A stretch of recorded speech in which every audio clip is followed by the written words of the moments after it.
Welcome back everybody to Let's Play some Final Fantasy XIV. We're heading into Brayflox Longstop over here. Unfortunately I could not get my whole group together today, so we're queuing with a random DPS in the Duty Finder. So hopefully this all goes well and to plan.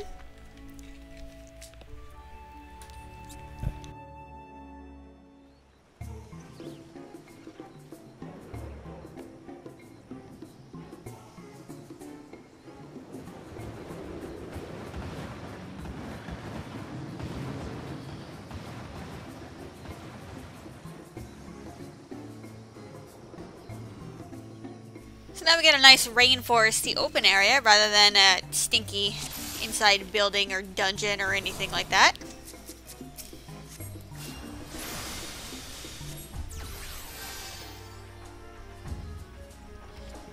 So as you can see, there's this giant big green dragon in front of us, who is actually promptly going to fly away once we get close enough. Now this dungeon is actually a bit of a step up in difficulty. This is where you actually need to be, especially the tanks, kind of keeping up with your gear. And since I'm a scholar, I have no way to Asuna right now, so if you're tanking this place, it might be a good idea to bring some antidotes. They're very, very cheap, so... And I didn't mean to cure myself, but my tank.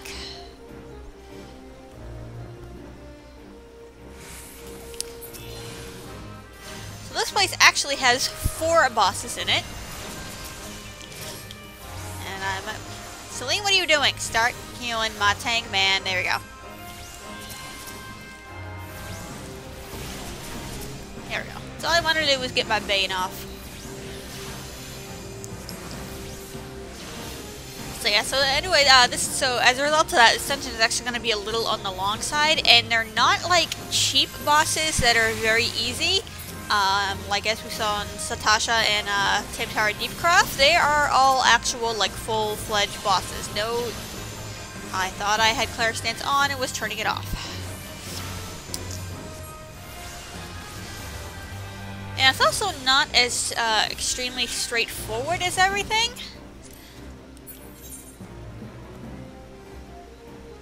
First, we want to go up here. And we talked to this goblin pathfinder. We're going to get a key.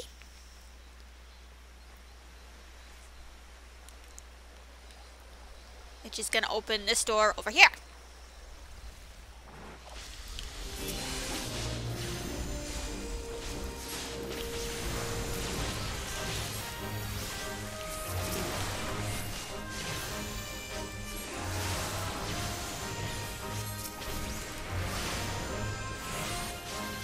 Oh, you meanie pants. Silent static stinks. So you can actually, I haven't actually encountered them yet in these videos, but in Costa del Sol you can see these colibris running around, and they're really cute. They're like toucan meets flamingo. I find them so adorable. There's actually a minion based on them, which I have generously gifted to me by somebody, which appears in a much, much later dungeon. I was so happy when I got that released that minion. So this is our first boss already over here.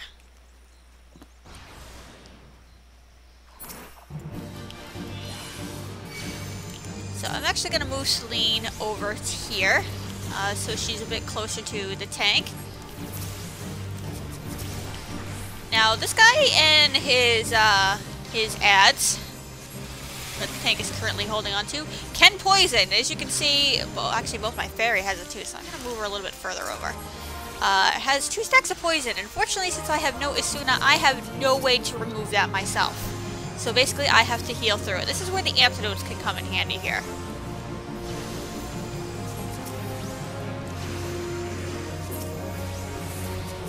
Now thankfully it is easily healed through if you stay on the ball.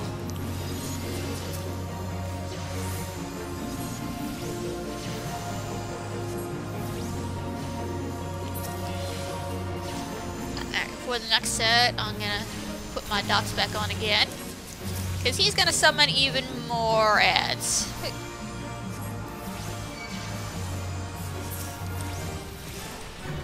Oh good, I got some of it with Bane. I was worried I wasn't even close enough to do that. Actually, I do have Sustain on my fairy. Okay, it's Browse. I am mistaking it for not having it.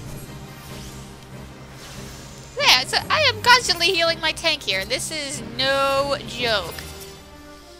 That this is where the difficulty starts ramping up, especially if you're a scholar, because like I said, you can't even Asuna anything. So your tank is all taking this extra damage from the poison, which is not cool.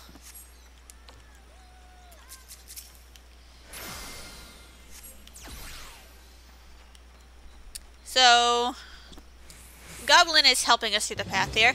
Now this room is kind of unique for a dungeon, in that there's actually several goblins in here that are currently under attack, like you see one over there. And there's several ads that spawn in those areas. And each of those little alcoves actually has, and I forgot to,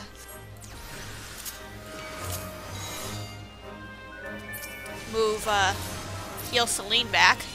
So she got too far in my range, but that's okay. But you're actually somewhat on a time limit in this room, because eventually the ads will kill the goblins if you take too long. It's not necessary to complete the dungeon, but you will get some extra treasure if you manage to liberate the goblins from their plight of, you know, getting their asses kicked by these dragonflies here. Yeah, that's what we got from the thing.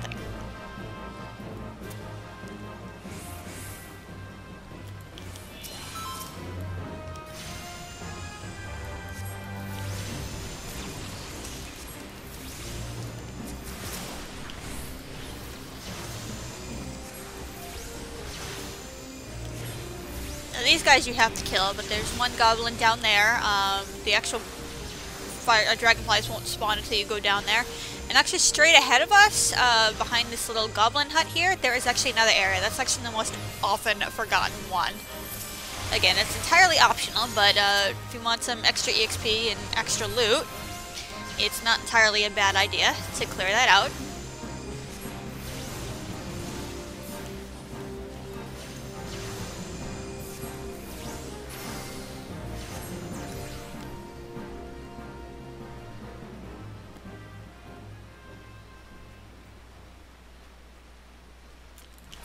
Yeah, and as you can see, they're already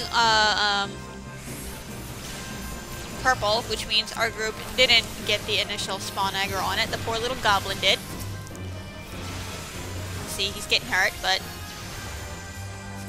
at least they help you out and kind of, you know, try to punch it. I mean, obviously they're can't handle it entirely on their own, but it's nice that they're not like just screaming in the corner, be like, "Oh, save me, save me! Uplanders kill dragonflies, yes?" Or anything like that. They fight back with their little mini daggers. It's kind of cute.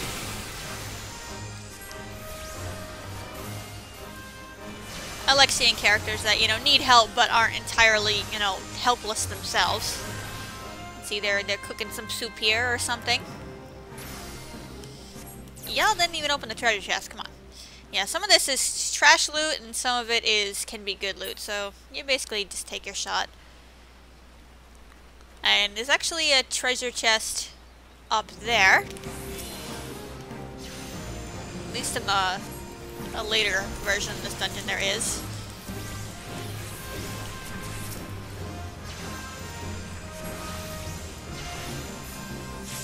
This goblin isn't doing much. You have a dagger in your hand, sir or madam. I think maybe because we're not close enough because we pulled them. Who knows? And I might want to refresh my stacks of Aetherflow, because I've been using it to Bane. Let's see, we get a treasure chest.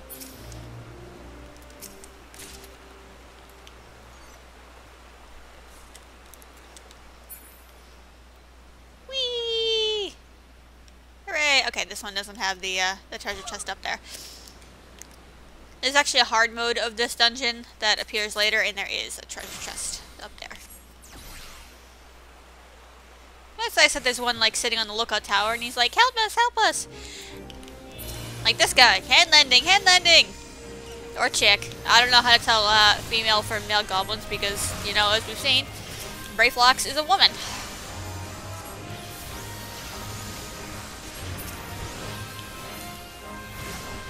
Okay, good. That was the one I did, because obviously one of my friends is a summoner here, so I can't tell whose dots are whose. Now this one you will have to come up here for. At least I think so. I don't know if I'm confusing it with something else.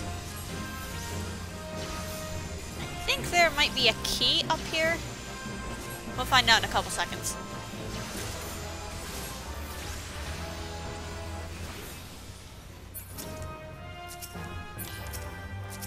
Nope, select the damn treasure chest. Okay, for some reason I can't open that chest.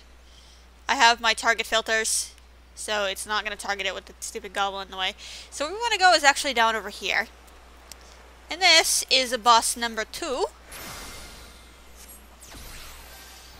Now, unfortunately, we won't be able to cheese this fight, because there is a technique you can use that is immensely helpful that requires either a black mage or a white mage.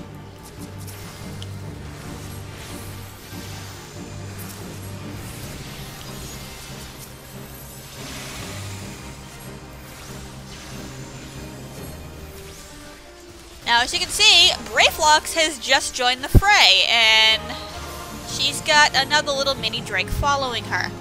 Now, during this period, you can actually, this Inferno Drake is actually susceptible to sleep. So if you have a black mage or a white mage, you can actually sleep this thing and not have it chase you around. Now, Brayflox herself actually brings a rather quirkiness to this fight, and that the drakes actually can target her. Meaning the tanks can actually lose aggro on these things, and they will temporarily, pretty much Brayflox will kind of just sort of provoke it off of you. And kind of follow her around the room a little bit, which can be a little bit annoying because the tank won't have direct control over the drakes during that time.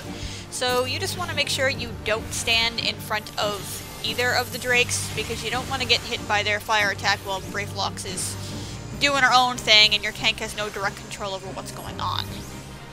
Like right here.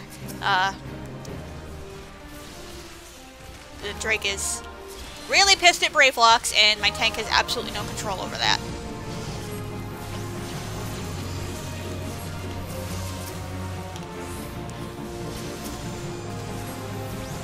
It brings out an odd quirk to the fight, which can be slightly annoying if you're not prepared for the Drake, you know, turning around and shooting fire in your face or anything like that. But I like how Brayflox herself has come into the fray, and,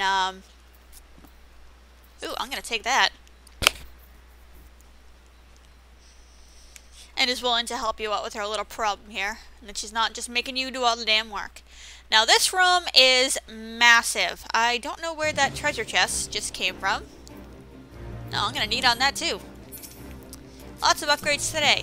This room is absolutely massive, and a lot of it is skippable. So what we're probably gonna do is go around the edges, as is typical, to get to actually the next boss, which is in this room.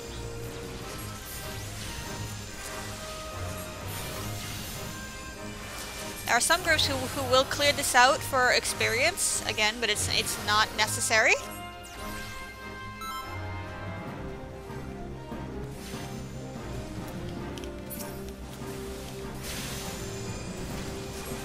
Yeah, I love how you have like a nice like swampy area that's not like a like Misery Mire swampy, but it's nice little rainforesty lake swampy. It's actually quite beautiful. Nice, a lot of nice color in here. Unfortunately, some of it is dulled a little bit right now because it's sun is going down. Now this AoE you can actually safely stand in. Like all it really does is lower that little debuff there. It lowers your magic resistance. So it's not really a big deal if you get hit by that. It's one of the few AoEs that you can pretty much say screw it and just stand in. Now here there's also little alcoves that have treasure in them. Some may be good, some may be crap. Thought I had cleric stance on already. You'll see me doing this a lot, and I absolutely hate it. Struggle of every hero, the guys. You think it's on, so you go to turn it off, and you're like, oh crap. So that one was just trash loot.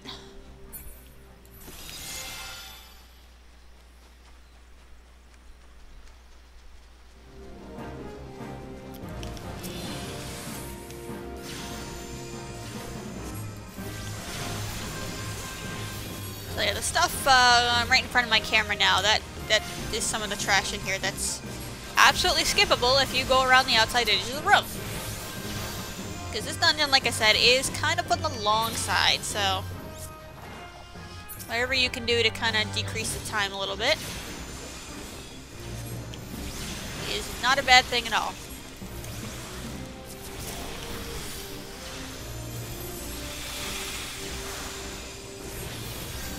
Why these, considering it's still daylight, they have little torches? I'm not sure, but maybe it keeps some of the, you know, pesky flies away.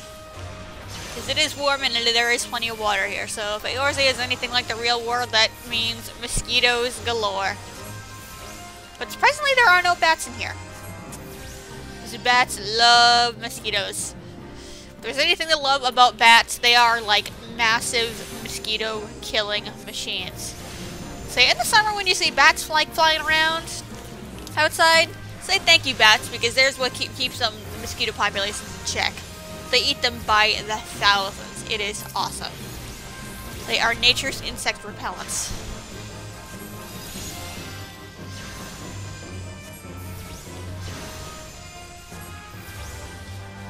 So there you go. There's your biology lesson for today. And just more trash loot.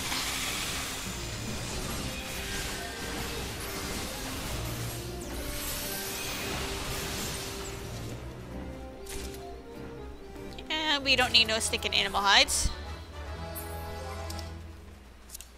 I'm actually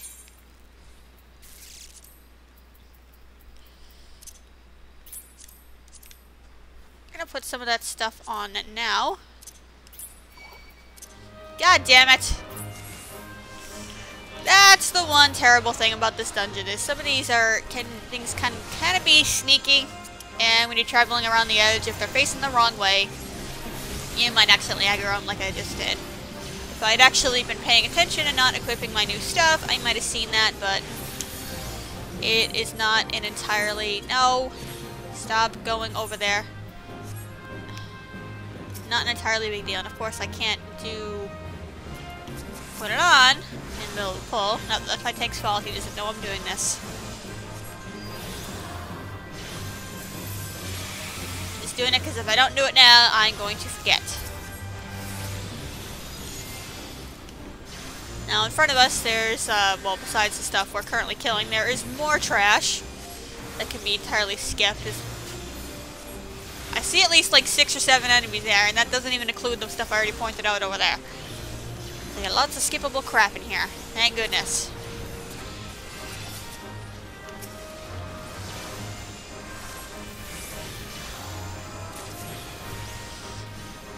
I don't want your stinking animal hides.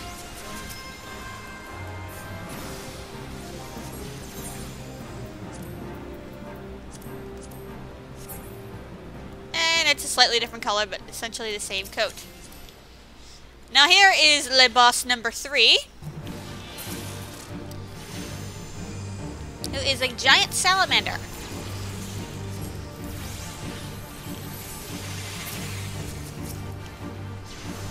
Thankfully, this one's not too hard. But some of his AoEs can kind of hit a little hard. Like, I don't know if you saw that big mud bomb that came crashing down.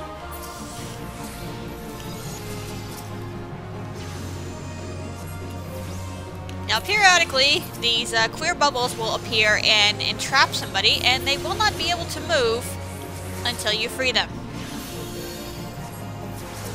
I think you might be able to still attack, but you just can't like physically like go like forward and backwards and turn yourself. So, but I think you can still cast or shoot or something. I could be wrong on that.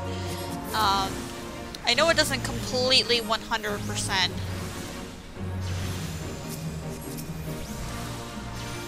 render you useless. At least I don't think. So yeah, you have no idea who it's going to spawn onto, but they die very quickly, so... This thing is actually going down pretty fast.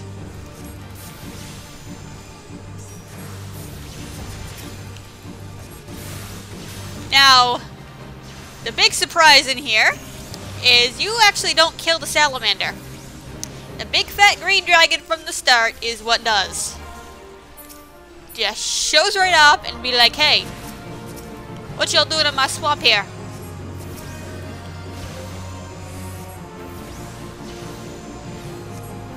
Now, unfortunately, you don't have to do that much damage to it before it will take to the sky and you will have completed your boss fight. I'm just going to update my gear set while I'm right there. Oh, a hat too! Oh, this is great. Absolutely awesome. A lot of the loot in here is actually great loot. There are people who, later on, will actually grind some of this stuff out, because it will last quite a while. It is that good. So I'm actually really glad that, actually, no, he's good stack of poison. I'm not going to DPS here. Really glad that I'm getting lucky and, getting some of this stuff. Fantastic. Especially since I need gear upgrades too. I haven't like bought anything and I've been entirely relying on quest and dungeon drops to gear myself. So that's definitely welcome that I have this battle mage equipment.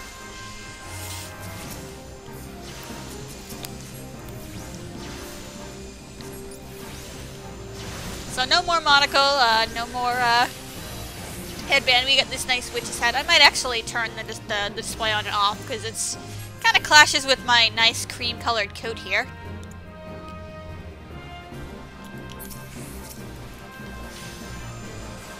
So this comet chaser that he just pulled over, I think can be avoided. No, I thought I had clairstance on already. I think can be avoided. I think you can sneak past it if your timing is just right here. Or one of these can. I can't remember exactly which one. But it's no biggie if you pull it. It's not like it's like a super monster that you want to avoid at all costs or not pull at the wrong time.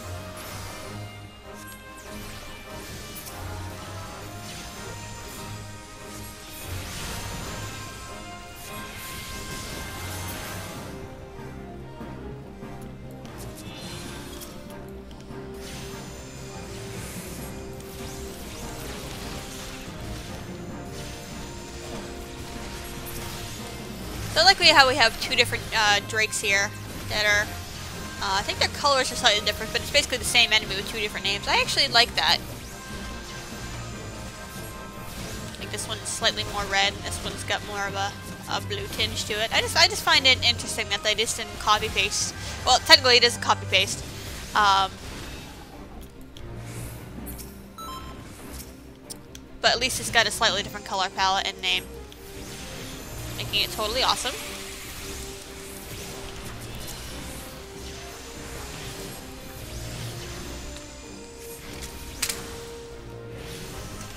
I'm busy getting out my keyboard because I need to respond to something in party chat real quick, so forgive any derps.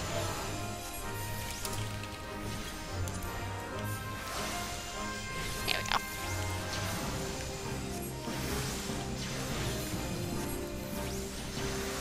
Now going down actually this path is optional. Our goal is actually that gate up there.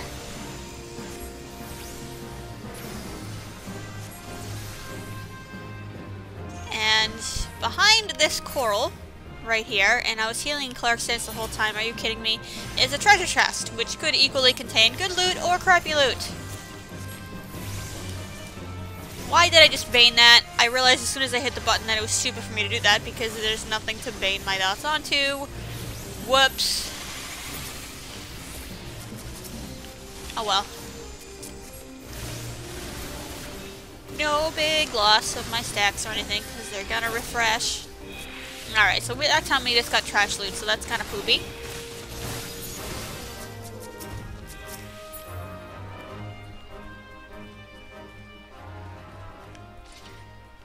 But yeah, since some stuff has been trashed here, oh no. You can see this place is this actually part of London is not looking too good. It's not like that lush green rainforesty area. It's been decimated.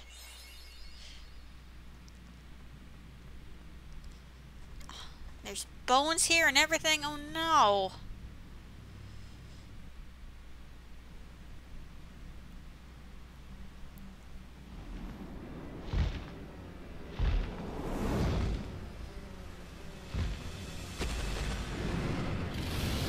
And the dragon makes a return.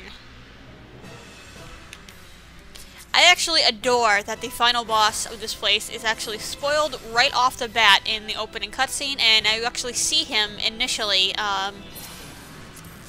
through, even after the opening cutscene is over, right as you progress through the dungeon, he flies off. Now this boss can be really annoying if you're not prepared for it, because it loves to poison. And that poison actually has a quirk to it. I'm gonna move my fairy. Yeah, like I said, unfortunately, scholars get kind of screwed, and they do not get their Asuna until level 40, which means I can't get rid of this off the tank. Which really sucks, and, yeah, it kind of makes healing this kind of a bitch and a half.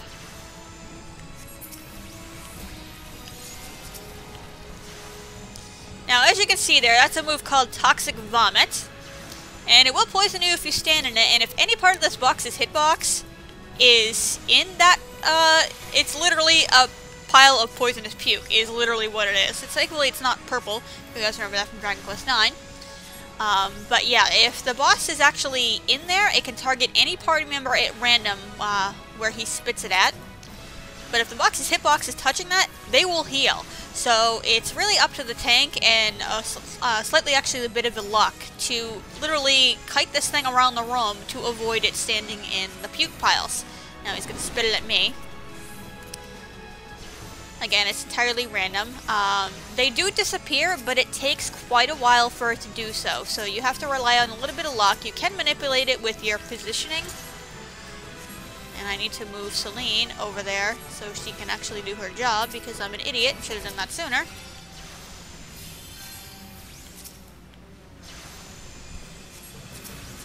So yeah, by strategically placing yourself and dragging the dragon around, you can mitigate how much tightness you have.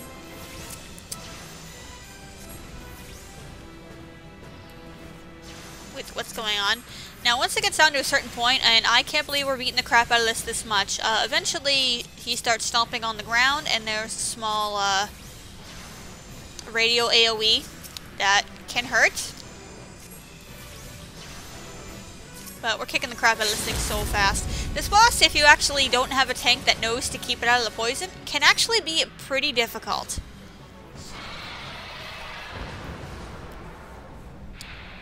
But thankfully, we have people who know what they're doing, and people who know how to output damage pretty well. So we've actually made that look a little bit easier than it is. Again, it's not really a difficult fight, but you need to know what you're doing and not keep the dragon in the poison, because that is bad.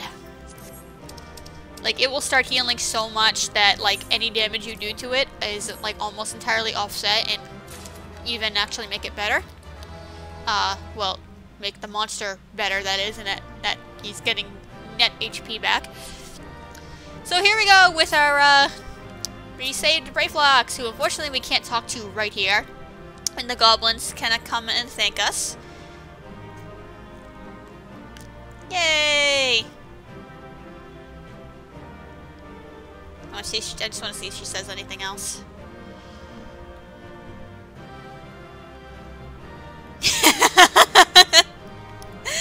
Oh, I love the god. I love the goblin speak sometime.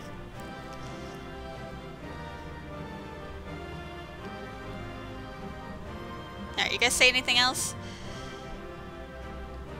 I just want to make sure I don't miss any funny dialogue here. How many things does she say? Oh my god. Yeah, as you can see, my protect is almost running out. So we've been in here for like almost a half an hour, literally. So apologies for the length of the episode, but like I said, it is a rather long dungeon, and I can't avoid that, and we actually cleared that pretty relatively quickly. Okay, that dialogue box is not going away, so I'm assuming that's the last thing she has to say. Oh, I got a player combination. That had to have been from the Random Dragoon. Thank you, Random Dragoon, if you're ever watching these videos. So, sorry for the length of that one. Thank you for watching, everybody, and I shall see you next time, and we'll go speak with Brayflox and see what we can do about that last ingredient.